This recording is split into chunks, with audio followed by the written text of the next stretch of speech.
Broken window theory and epigenetics.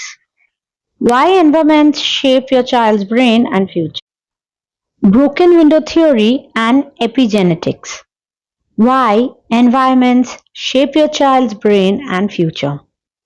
I was very interested in the broken window theory and reading about that as well as epigenetics and how both these influence life, health, education, and overall family, social, and community health.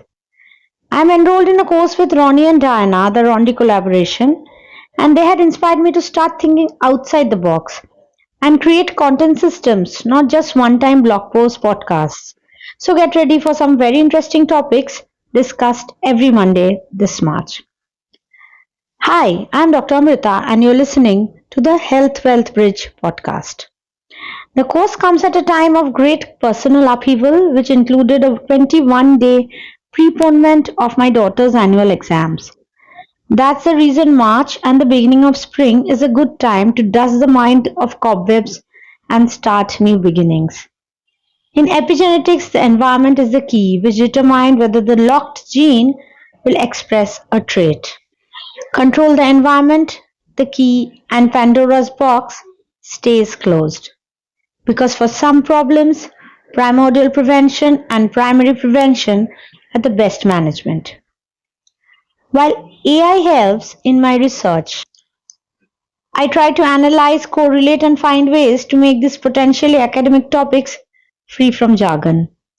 I hope if you have any questions, you will share them with me.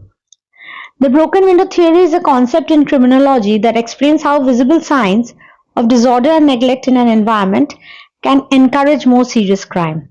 It's like when Ma says, pick up the socks from the floor, put your school bag away, and put the books in the proper place. Don't put the wet towel in bed. No one likes doing them. But then you become that parent and realize your Ma raised you right. Small habits which raise adults with empathy.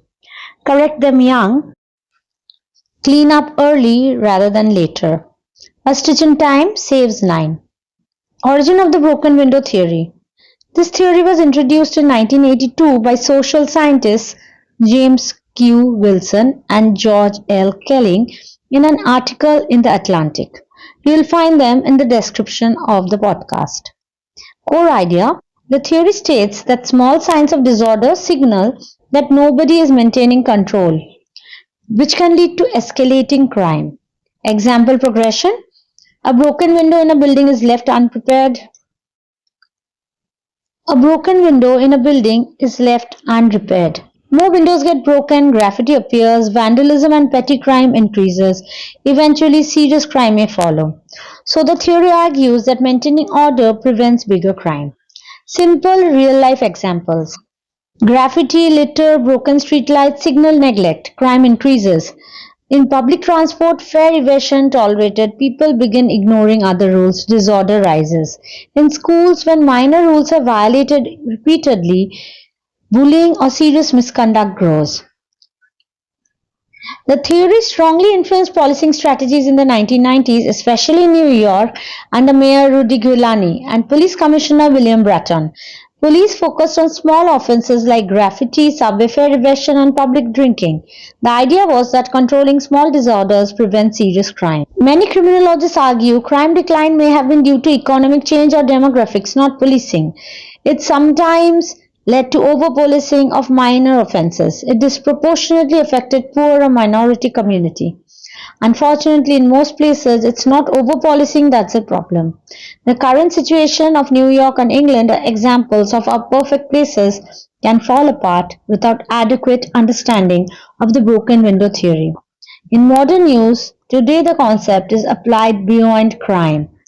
Urban planning, maintaining clean, well-lit spaces, workplaces, addressing small rule violations early, online platforms, moderating toxic behavior early, schools and neighborhoods all can be helped by applying the broken window theory.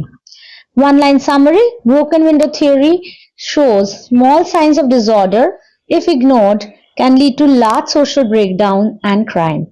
With the state of the society and world at large, this theory needs to be studied and appropriately implemented. Did I tell you my work Did I tell you I'm a Medium verified author now? I'm happy to share that my book, Krishna Mishra Mystery Series, is live on Medium now. They sent me a mail and then I signed up. If you want to know more about my adventures with being a writer and entrepreneur, you can subscribe to my blog or follow along on this podcast.